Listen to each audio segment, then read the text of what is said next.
আম্মাজান খাদিজা ডাক দিয়ে বলে, আমার দিকে যখন মুহাম্মাদুর রাসূলুল্লাহ তাকায়, ও মক্কার মানুষেরা শোনো, একবার দেখি নাই সুললিত নজরে আমার চেহারার মধ্যে তাকায়।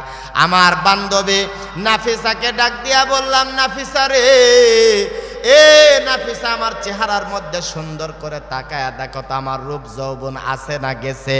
নাফিসা ডাক দিয়া বললেন, বান্ধবী রে, এখনো যদি প্রতিযোগিতা হয়, মক্কার মধ্যে সুন্দরীর প্রতিযোগিতায় তুমি 1 নাম্বার হবে। হঠাৎ করে এই প্রশ্ন কেন করলে? আম্মাজান খাদিজা ডাক দিয়া বললেন, নাফিসা রে, আমি মনে করছি আমার রূপ যৌবন আর মনে হয় কিচ্ছু নাই। বলে কেন?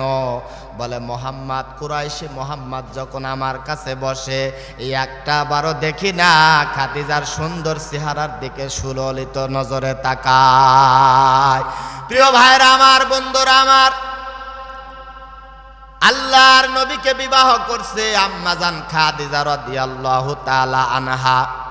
মক্কার কাফেরেরা জিজ্ঞাসা করলো, খাদিজা, কি দেখে তুমি মোহাম্মদকে বিবাহ করছো? খাদিজা পাগল পারা দিশাহারা হয়ে গেছে আমার নবীর মুজিজা দেখে। জোরে কোন সুবহানাল্লাহ। দেখে আপনার মুজিজা ধন্য বিবি খাদিজা, জীবন যৌবন করিলেন অর্পণ মায়ার নবী, দয়ার নবী গো, আপনি নবী আমার জীবনের জীবন। আল্লাহু আকবার বলেন। প্রিয় ভাইরা আমার, বন্ধুরা আমার, আম্মাজান খাদিজা ডাক দিয়া বলে, বেলকুনির মধ্যে দাঁড়ায় আছে, হঠাৎ করে তাকায় দেখি আমার বাড়ির রাখাল মুহাম্মাদুর রাসূলুল্লাহ, ছোট্ট মুহাম্মদ মাঠের মধ্যে বকরি চড়াইতে চড়াইতে মুহাম্মদ যখন মাঠের মধ্যে যখন ঘুম আসছে, শুয়ে পড়ছে, বেলকুনির থেকে তাকায়া দেখি 1 খণ্ড মেঘ আমার বাড়ির রাখাল মুহাম্মদকে ছায়া দান করতেছে। আল্লাহু আকবার। প্রিয় ভাইরা আমার, বন্ধুরা আমার, আম্মাজান খাদিজা বলেন, পৃথিবীর মানুষেরা আমার ব্যবসায়ীর কাজে যাদেরকে আমি ম্যানেজার নিযুক্ত করতাম, জীবনে কোনোদিন তারা লাভ দেখাইতে পারতো না, শুধু লস আর লস, লস আর লস।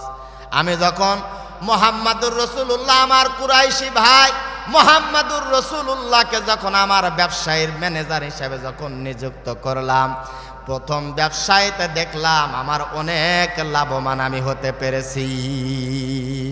আম্মাজান খাদিজা ডাক দিয়া বললেন, এইগুলা দেখে আমি পাগল পারা না, যে দৃশ্য দেখে আমি মুহাম্মাদের প্রেমে পড়লাম। মুহাম্মাদুর রাসূলুল্লাহ আমার কাছে এসে বসে হিসাব দেওয়ার জন্য। মুহাম্মাদুর রাসূলুল্লাহ যে তাকানো দরকার এতটুকু সময় শুধু তাকায়, আর একটিবারেও মুহাম্মাদুর রাসূলুল্লাহ আমার চেহারার মধ্যে তাকায় না। মক্কার মধ্যে যে কয়েকজন সুন্দরী মহিলা ছিল, তার মধ্যে অন্যতম সুন্দরী মহিলার নাম হলো খাদিজা। আল্লাহু আকবার। আম্মাজান খাদিজা ডাক দিয়ে বলে, আমার দিকে যখন মুহাম্মাদুর রাসূলুল্লাহ তাকায়, ও মক্কার মানুষেরা শোনো, একবার দেখি নাই সুললিত নজরে আমার চেহারার মধ্যে তাকায়। আমার বান্ধবী নাফিসাকে ডাক দিয়া বললাম, নাফিসা রে, এ নাফিসা, আমার চেহারার মধ্যে সুন্দর করে তাকায়া দেখো তো আমার রূপ যৌবন আছে না গেছে। নাফিসা ডাক দিয়া বললেন, বান্ধবী রে, এখনো যদি প্রতিযোগিতা হয়, মক্কার মধ্যে সুন্দরীর প্রতিযোগিতায় তুমি 1 নাম্বার হবে। হঠাৎ করে এই প্রশ্ন কেন করলে? আম্মাজান খাদিজা ডাক দিয়া বললেন, নাফিসা রে, আমি মনে করছি আমার রূপ যৌবন আর মনে হয় কিচ্ছু নাই। বলে কেন? বলে মোহাম্মদ, কুরাইশি মোহাম্মদ যখন আমার কাছে বসে, এই একটা বারও দেখি না খাদিজার সুন্দর চেহারার দিকে সুললিত নজরে তাকায়। প্রিয় ভাইরা আমার, বন্ধুরা আমার, নবীর চেহারা এত সুন্দর ছিল বাবা। আম্মাজান খাদিজা মক্কার সমস্ত লিডার পর্যায়ে যারা আছে তাদেরকে দাওয়াত করলেন। দাওয়াত করার পরে প্রিয় ভাইরা আমার খাবারের আয়োজন করলেন।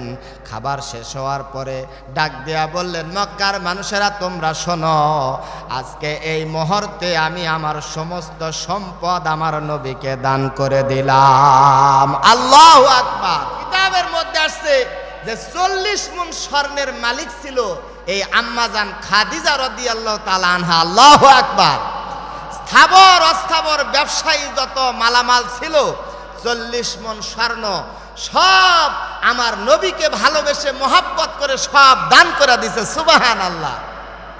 আর এখনকার মহিলারা একটু থেকে একটু হলেই মহিলারা এরকম নানান রকমের হুমকি ধুমকি দিয়া প্রিয় ভাইরা আমার তারা এরকম বলে যে আমার সাথে লাগতে চাও। তুমি জানো এখনকার আইন জানো?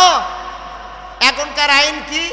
এখনকার আইন হলো পুরুষ যদি ইফটিজিং করে, কোনো পুরুষ কোনো যুবক যদি ইফটিজিং করে তার মামলা আছে, তার জেল আছে, তার জরিমানা আছে, নানান রকমের সাজা প্রিয় ভাইয়ের আমার গভর্নমেন্ট নানান রকমের আইন তৈরি করে রাখছে।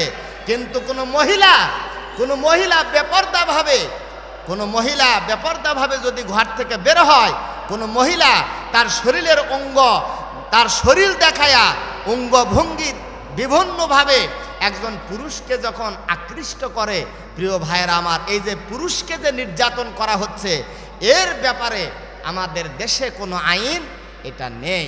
প্রিয় ভাইয়েরা আমার, বন্ধুরা আমার, মহিলারা যখন পর্দার মধ্যে ঢুকে যাবে, কোনো মহিলা পর্দা সহকারে প্রিয় ভাইয়েরা আমার বের হবে, আল্লাহর কসম একটা পুরুষও ওই মহিলার দিকে সুললিত নজরে তাকাবেও না, বিরক্তিমূলক কোনো কথাও বলবে না।